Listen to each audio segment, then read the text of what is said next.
Thank you so much, Heather. Well, good morning. Morning. I didn't get howdy again. I got howdy the other morning. It made me feel really nice and sound. It is delightful to see you. You have made it. This is day 3. Well done, everybody, if you have been here for the past 3 days. Lovely to see you. I'm sure some people will perhaps come in slowly as today progresses. But well done to all of you for making it here this morning. I want to welcome you all to the LILAC Day 3 Keynote with Dr. Elinor Carmi. I am really pleased to welcome Elinor to LILAC. I've not met her before today. I can't claim to have known her for 20 years like Nigel did with Jane. But Elinor and I have had a really good chat over the past couple of days. Elinor tells me she worked as a radio broadcaster and for music labels and as a journalist before moving to academia, which is really lovely to see, isn't it? This kind of great progression. And what this means for Elinor is she's passionate about uncovering technological things that we take for granted. She believes that nothing is neutral, nothing is as it seems, and it's crucial to demystify the tech bros narrative using a social science lens. So it's going to be exciting. You can see you're all waiting. So Elinor is a digital rights advocate, a feminist, researcher and a journalist who's been working, writing and teaching on data politics, data literacies, feminist approaches to media and data, justice and internet governance. Dr. Carmi is a senior lecturer in data politics and social justice at the Sociology and Criminology Department at City St George's, University London. Elinor's expertise is in demand, as she not only works in academia, but she's advising the Information Commissioner's Office in the UK, the World Health Organization, and digital rights organisations. In today's keynote, Elinor intends to explore data citizenship. That is to say that she will consider what literacies people need to challenge big tech companies. So really topical. How knowledge of data rights can equip individuals to empower action. And so this feels like a really well-timed keynote for many of us in the room today. I would like you now to show your appreciation and welcome Dr. Elinor Carmi to the LILAC community.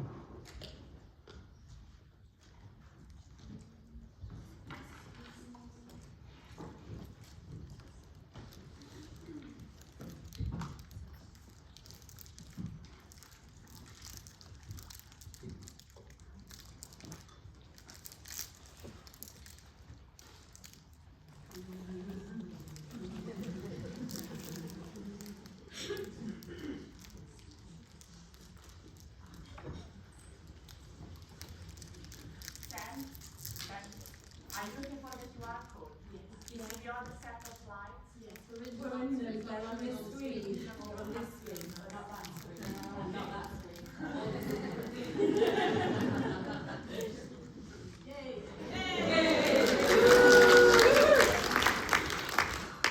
Excellent. Please ask Elinor a question using the bit.ly link that is on the screen, the QR code. I will be monitoring those at the end of the session. We will take questions from the floor first. So just give you a second or two just to capture that.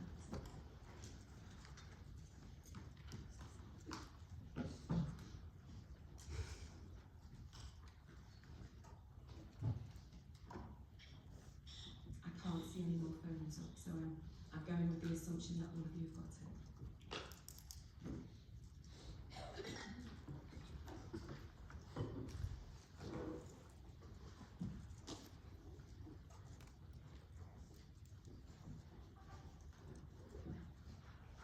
fantastic. Can everybody hear me?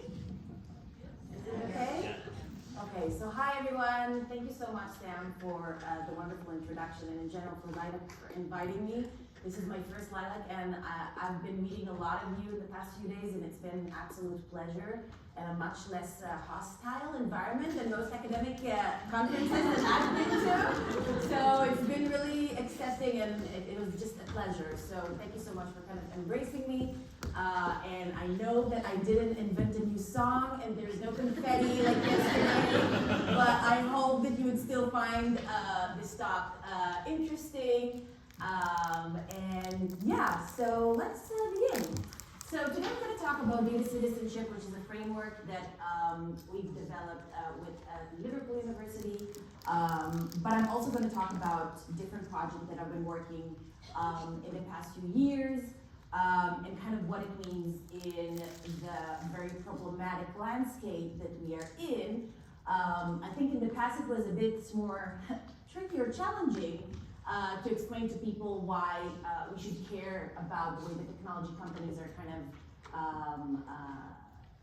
dealing with our data and us in general in our society. But unfortunately, but fortunately for me, in the past few months, I think that has been made clear with the election of Trump, and we're going to talk about what does that mean and how do data literacies go into the picture. This works as well. So I'm really interested in what can citizens actually do to challenge big technology companies. And I think Sam kind of illustrated very briefly. I come to data literacies from actually examining how these technologies work from a social science perspective. So I've been working a lot about what's happening behind your screens. So how all the ad tech industry functions, how they standardize web cookies, what's real-time bidding. And then I started to work on projects around data literacies, help people understand and engage with these technologies. And the more I was examining these issues, I got really, really angry. And I was really struck by how little people actually know. And therefore I was really motivated by understanding what can we actually do in this technological world that feels kind of inevitable sometimes and feels that we don't really have anything to say or to challenge, things like that. So, as you probably know, and again, I'm also going to mention AI, it's impossible to talk about anything around technology without AI. And as you probably know, there's a lot of discussion about AI, and I'm going to show shortly about the different kind of campaigns around that. I think it's also really important to remember that AI companies don't only kind of extract data from people who have copyright on their data, which I know that Jane mentioned. They also extract any other type of other data, which I think is something that people don't always talk about. There's been a few lawsuits that citizens actually tried to do against OpenAI, but it was settled before it came to court. And you know, one of the examples, for example, who here has WordPress? Great. So apparently, these companies, WordPress and Tumblr, has sold a lot of this data because they define that it's public, so they can then trade it.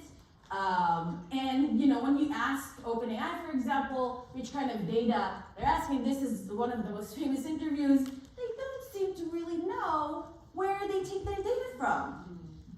Now, as you probably saw, there were a lot of demonstrations in London in front of Meta's offices about how if you are here and you have in LibGen your books, including myself, Meta actually scanned them and has been using them. Now, I don't remember the last time that I got even compensated for the academic books that I've been publishing, but apparently somebody can make money from it. So that's an interesting take. And we also seen this, which was, for those of you who are not in the UK, was an unprecedented collaboration between copyright holders, so newspapers, but also many artists who were, and also as you can see here, a lot of newspapers that usually would not even talk to each other because they're competing with each other, and they were saying, you know, we want this to be fair, so if you are using our creations, then it should be used more fairly, they should be compensated, and they had people like Elton John and Kate Bush and a lot of celebrities. But what happens when people extract our data, who would listen to us when we don't have Elton John on our side or Kate Bush, right?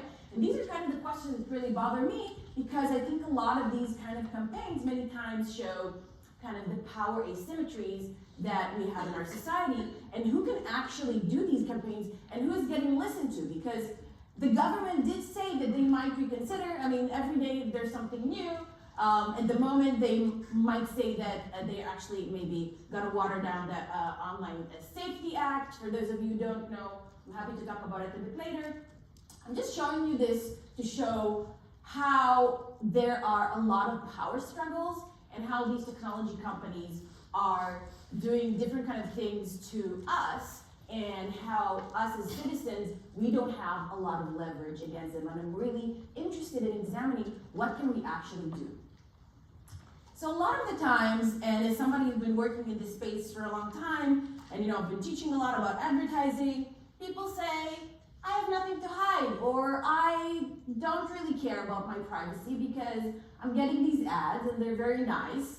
And even if you do say that you care about your privacy, many times you do something that indicates otherwise. So the privacy paradox says that people do care about their privacy, but many times they would go to websites that actually take their data or press I consent button and things like that. And I think that is a really problematic way to look at these issues, because when people, and I've done a lot of work about dark patterns, and I consider the consent mechanism as a dark pattern, which means that they are designed to make you do things that you wouldn't otherwise do. But many times, people don't even understand what they are consenting to. When I'm talking to people, when I'm teaching students, when I'm talking to everyday people, most people don't know what web cookies are, even though they are the foundation of how all of the platforms that you're using for free are getting their funding from, right? So if we don't even know how they work, and what does that mean for us now and in the future, how can we make meaningful decisions, whether it's I consent or whether if you're using different kind of technologies? So this is kind of where I come from, and I was really interested in that. And so I've done a small project, which I'm gonna expand to a bigger one, about, and this report is open access, but it's also gonna be published in Media Education and Technology soon, where I asked digital rights organization what actually mobilizes people, right? So from their experience, and I talked to people who work in various types of digital rights organizations online, what really mobilizes people against, to kind of challenge big technology companies. So when we interview them, we reach out to 4 main themes, and I'm gonna cover them now, so that you'll get a bit of understanding. The first one is contextual awareness. So I think one of the key things is that most people don't think that digital harms, online harms, actually relate to them, right? So digital harms and abuses are seen as distant, complex, and abstract. And one of the people said, people don't care about things if they can't imagine it happening to them. And I think that the post office scandal in the UK is a really good example of that. Have anybody heard about the post office scandal? Okay, has anybody not heard about the post office scandal? Okay, so for those of you who haven't, trying to kind of really briefly say, the post office scandal was about a new software, an algorithm that was introduced with different kind of post offices across the UK. And the software did a mistake which showed that the post office managers in different branches stole money. And so a lot of people were actually charged, and these people were like, well, we didn't steal, we've been working for a long time. A lot of people have been jailed, have been trialed, and this is probably one of the biggest scandals of online harms that we know, because the company Fujitsu said, oh, this is an algorithm, it's always right? So, and the people who were using that, they didn't know how this algorithm works, so a lot of them were harmed. Now, this scandal was exposed a couple of years ago, but I think it didn't get the same exposure after it reached the television, and there was a television show where people actually saw the context and were able to kind of see the human story of it. And I'm going to talk a lot about that, and how the more we actually see what happens to people and manage to relate to it, right? It doesn't only happen to whistleblowers like Snowden or Frances Haugen, it happens to everyday people, right? And so experiencing breaches of privacy, bullying and harassment, and other threats online is part of people's everyday context, mobilizes them to explore avenues to increase their data literacy and think critically about what they can do to object and negotiate big tech companies. And in the background, you see image from the television show Adolescence. And the reason why I'm putting it in the background is because one of the, I think, the questions that it kind of raises, and I've seen a lot of interviews with Stephen Graham, who's one of the creators, but also one of the main actors, is the fact that many parents don't have data literacy. They don't know where their kids go online and then go into these manosphere rabbit holes and toxic masculinities places. And so, and of course, it's not only, you know, online is bad and students or kids shouldn't have phones. I mean, really, it's not really about that. It's about how humanizing and showing how these kind of rabbit holes, how these kind of really toxic and online environment where people and many times parents don't really know what's happening and think, oh, they're just in their computers. What are the consequences of that, right? And how should they maybe be involved? So I think when you were seeing these things, it humanizes, it raises questions. I think even here Starmer said that he's watching it with his kids and that he's maybe gonna do something. I think the only thing he said, he's gonna show the Netflix show in schools rather than actually developing maybe programs, but that's a different thing. You know, but I think it's kind of a human story, right? I'm gonna talk about it a bit later. So the second thing was real or imagined concern, and one of the things that these digital rights organizations said that many times people worry about things that are maybe not worth kind of worrying about, like the emergency alarm test, which was in the UK, and many people say, oh, they're, you know, infiltrating my phone, I'm really worried. There are like so many articles about that, but they were saying, but about other things like facial recognitions or the way that ads are, for example, in this case, which happens, by the way, a lot in the US, how different kind of anti-abortion groups are sponsoring Google ads so that when you're looking for abortion, you would actually be directed into anti-abortion clinics. So people are less worried about that, but are more worried about things that maybe they should care less about. Now, the third theme was who is responsible for creating and solving the problems and who recognizes the picture in the background. Somebody knows where it was taken from? The inauguration, great. So if you think that it's normal for all of the big tech companies in the world to sit in the front row at the expense of politicians for the inauguration of Donald Trump, it is not normal, and it should really concern us. And we've seen already what are the implications of that and how a lot of these tech companies are capitulating and doing basically what they always wanted to do, but now they're kind of allowed to do. I think this should really worry us.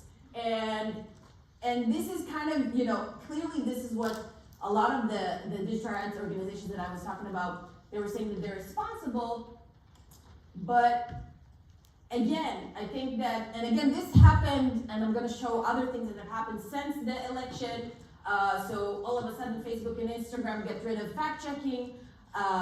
And we're seeing a lot of these online platforms are going backwards in terms of all of the ethics committees that they have and all of these kind of things.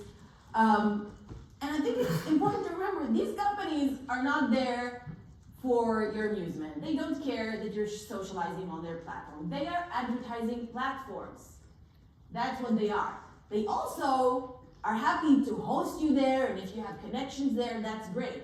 But ultimately, their business model, and this is why people need data literacies, ultimately, their business model is to sell you ads, okay? And to sell you as a product. And again, I'm happy to go later on how that works, but I think it's really important to remember that they are motivated by profit, okay? So every single move that they do is motivated by that, and there's so many now books of whistleblowers that are coming out now, of more and more people saying that that is actually what motivated them.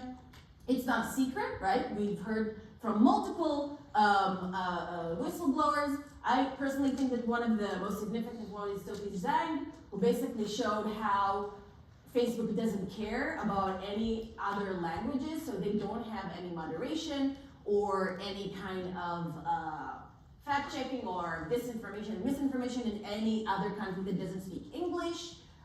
Which should concern us because a lot of us actually live in non-English speaking countries.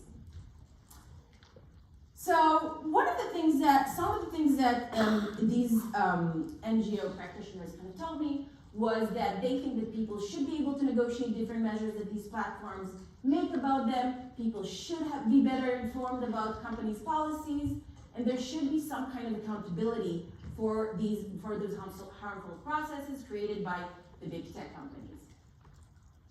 The last thing that they mentioned is about resistance possibilities. Who here knows what is Noib and who's Max Schrems? One person, amazing. Okay, do you want to say? No? Okay. So, Max Schrems is one of the biggest digital rights activists. He's one of the only people who actually have the time, resource, and knowledge to actually say what Facebook is doing is wrong and also illegal, because actually a lot of the stuff that these companies are doing, including OpenAI, is technically not legal, okay? But they're still doing it because a lot of the laws, by the time that they are developed and enforced, it takes a long time. So what Max Schrems did was actually to say that the consent mechanism and the way that the company processes data is illegal. Can somebody guess how much time did it take him to win this? 10 years. 10 years, fantastic. Yeah, okay. 10 years, fantastic. 10 years is a long time, right? So I think it really shows us the problematic of, when we even try to challenge, Max Schrems is one of a kind. Okay, Noib is actually a shortening of none of your business. So he created a digital rights organization that does class actions against the big tech companies. They do that every couple of months. It should concern us, though, that if we actually want to challenge and actually use the few data rights and digital rights that we have, it takes us such a long time and money, right? As a normal person, who here has a decade of their life and money to actually do that, right? So, again, thinking about what are the mechanisms that are there for us and how they're kind of not appropriate.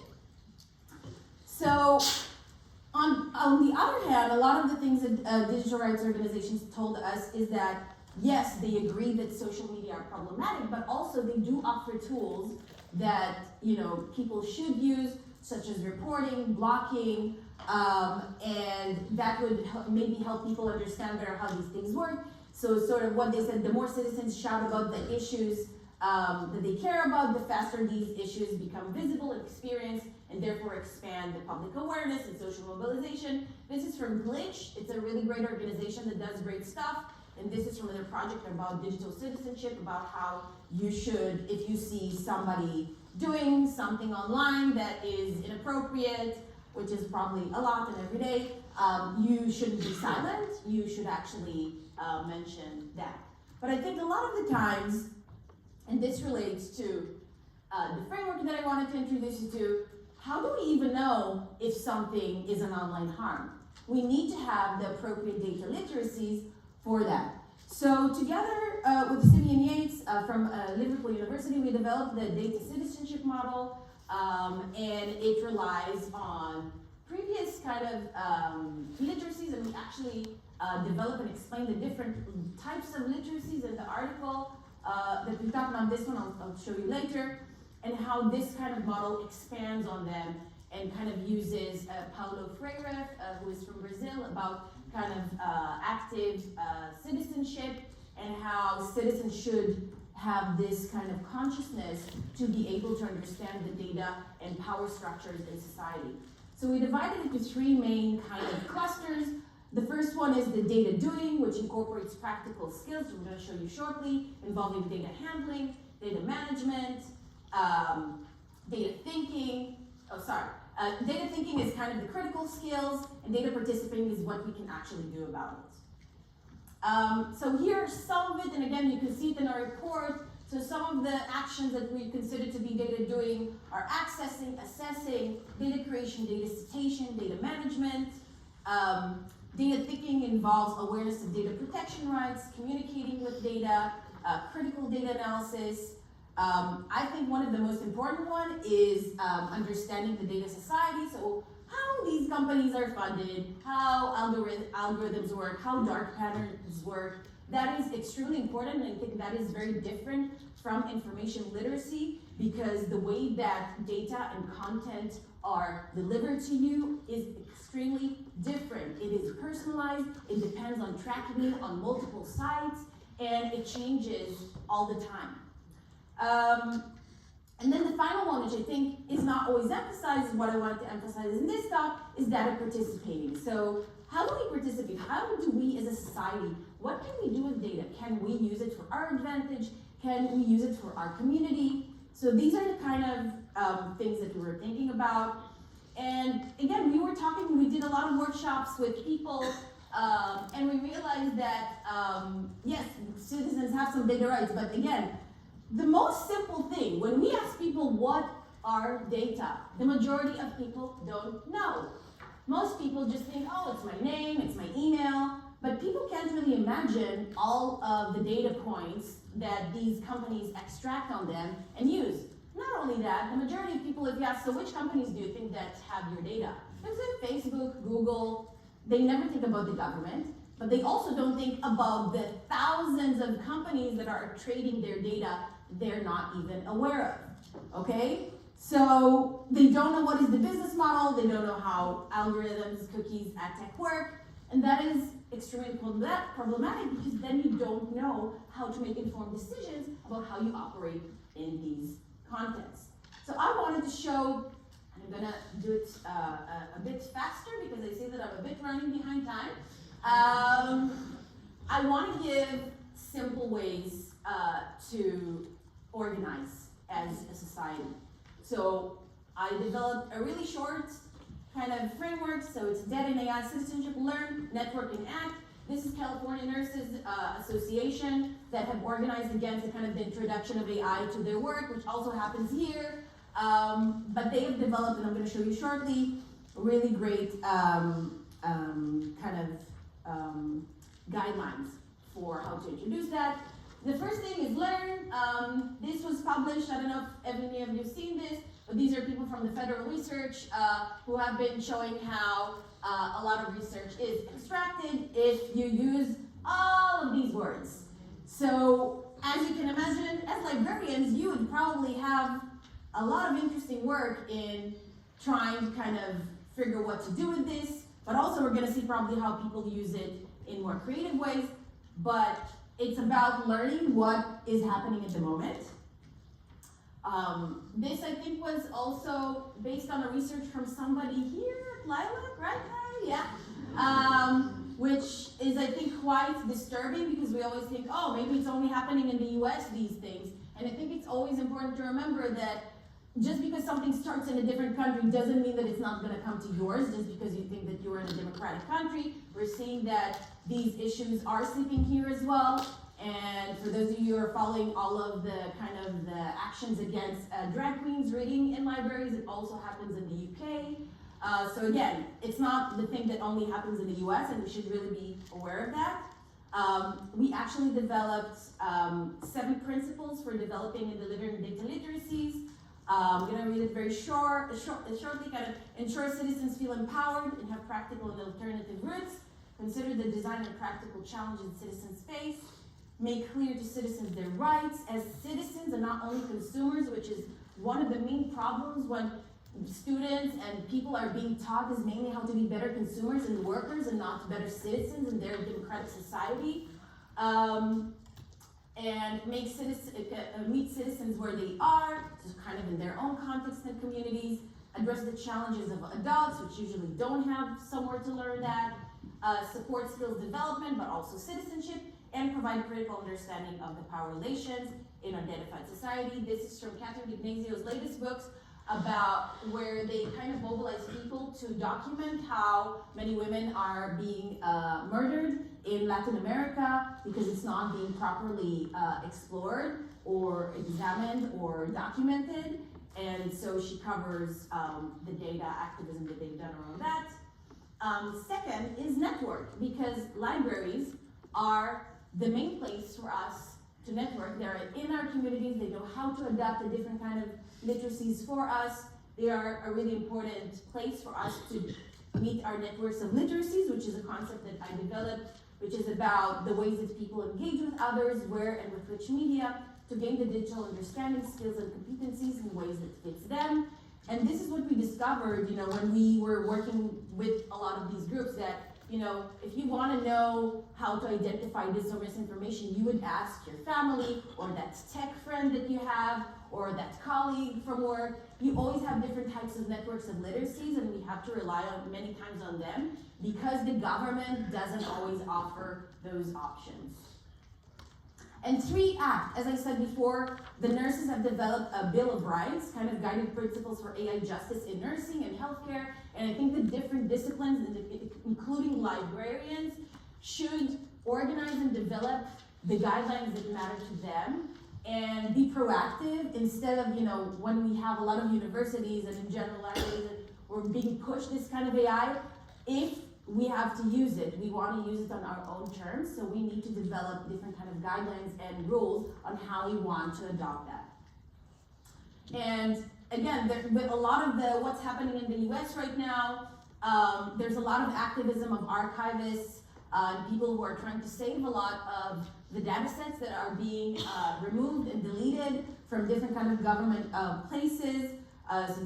This project is really great. They're also on Blue Sky. I really recommend you to check them out. The Data Rescue Project, where again they're trying to rescue different kind of data sets that are being removed and deleted. And I wanted to show other sectors. I think the SAG-AFTRA kind of protest that was happening last year was one of the best kind of examples. Sure, where we know that because they're actors and they're kind of big profile people, they had more attention, but I think what they've managed to do is quite astonishing. And again, they develop different kind of guidelines for themselves, but also for the studios. So when they're using different kind of AI or replicas of them, how they should use them. And I think it's really important for different sectors to unionize and to think about what are the terms that they want these technologies to kind of enter their industries and sectors. I'm gonna skip this, but I'm sure people in the US know about this. So where do we go from here? I don't want us to be despaired. I call myself a careful optimist, which I think is really important because I think it could be really depressing. I've heard from a lot of people today and in the past few days telling me, oh, the news is too depressing, I can't watch the news, which I get, but I also think that it's really important for us to kind of be hopeful and, you could, if you want, not read the news, but that's not going to change reality, right? We have to actually create our own reality because we can't trust not the government and not the technology companies to do that. So what I'm going to give here is very short recommendations for each kind of institution in our society, what they can and should do. First of all, and that came from the interviews with the digital rights organization, so governments must have legislation, but I always say, more than legislation is nice, but have you tried enforcement? Because enforcement is what really matters. We have a lot of laws which are really great, including, as you saw, what Max Schrems was using. If it takes 10 years and so much money, what's the use of these rules, right? Like, if it takes me so much time and knowledge and energy and money, then those enforcements are not really helpful for us as citizens in society. So government should really think about how they're enforcing their sometimes good rules that they have. I think another really important thing is encourage other business model. So, when you talk to Facebook and Google and all of these companies, they say, well, this is the way that the internet functions, right? This is the way that the data society functions. This is the only way. Actually, many people, especially in the digital rights organization, have been proving that contextual advertising makes more sense. So instead of you getting ads that don't make sense to you, if I'm gonna read an article about libraries, I'm gonna get an ad about libraries because that is the context of that. And they don't need to get all of the data about me, right? So think about, as a government, how can you encourage different types of business models that are not extractive? And also legislate mandatory testing and consultation throughout the process of technology design and development before it comes to the market, right? So, as I said, a lot of the stuff that OpenAI does is actually illegal. And a lot of what these companies are doing is illegal. But because they're just putting them in the industry and in our society, and just checking what happens, it doesn't matter if it harms us or democracy, we're just gonna figure it out as we go along, which is kind of crazy when you think about it. So governments should rethink about how technology is being developed and applied in our society, and it should have more community representatives, and also, importantly, provide non-digital options, because when we rely too much on technology, combining that with the environmental crisis that we're gonna have in a few years, that is extremely problematic. If you rely only on technology, that will be extremely problematic. I thought this was really interesting. This was actually published by the ICO, which is the organization I'm consulting. The majority of people don't even know about the ICO. The majority of people are not aware of the laws. They don't know how to exercise them, which I think is quite poor. Most people know about Ofcom. ICO is the one that deals with personal data. But if people are not even aware that it exists, then that is extremely problematic. These are examples of what not to do as a government. This is another one. And yeah, I think it's really important to remember that again, it's important for me to say, I'm not against technology. I love technology. I use all of the social networks. I love technology, but I just want it to be used for me and not against me. So I think it's important to say people who are critical of technology doesn't mean that you're against innovation or technology. It just means that you want people's well-being and rights to be at the center and not profit. And it also could be still profit, but still respect people's well-being and rights. Second, big tech companies should provide transparent policies, develop user-friendly policies and mechanisms, and I think being accountable for harms. I've been writing about this a lot. That I think that companies should pay bigger taxes, and with those taxes, we should get that, and people who aren't harmed by these organizations should be compensated by these companies. This is again one of the examples that happened right after the Trump election. So we're seeing that it's not always our kind of rights and our well-being at the top of their priority. So yeah, they should keep that in mind. 3, media is extremely, extremely important. It should inform us, it should ask people empower hard questions, it should run investigative journalism projects like Snowden, Facebook whistleblowers, and all of that kind of stuff. But importantly, like I said before about adolescents and the post office, it's really important to create fiction shows so that we can relate to these issues more.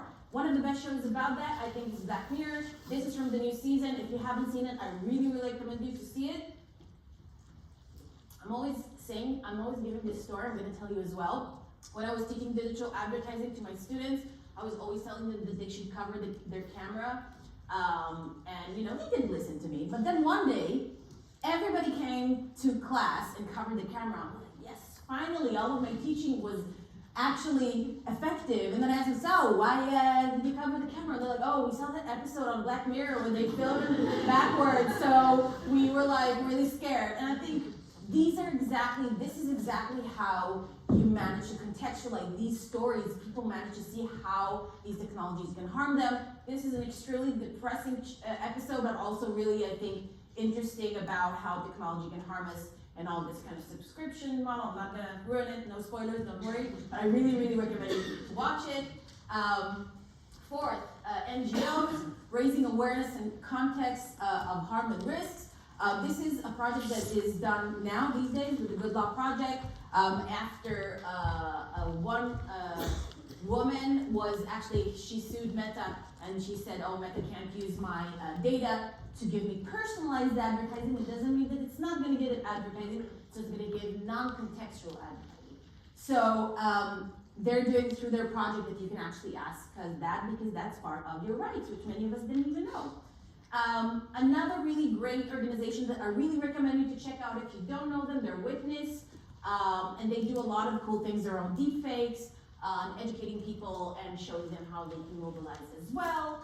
And last but not least, society should think about kind of new forms of data governance. This is a really cool project that the Civic Data Co-op in Liverpool have done, where they kind of discussed about how their data and how should AI be run with their data in Liverpool. I really recommend you to check it out as well. And yeah, that's it for me.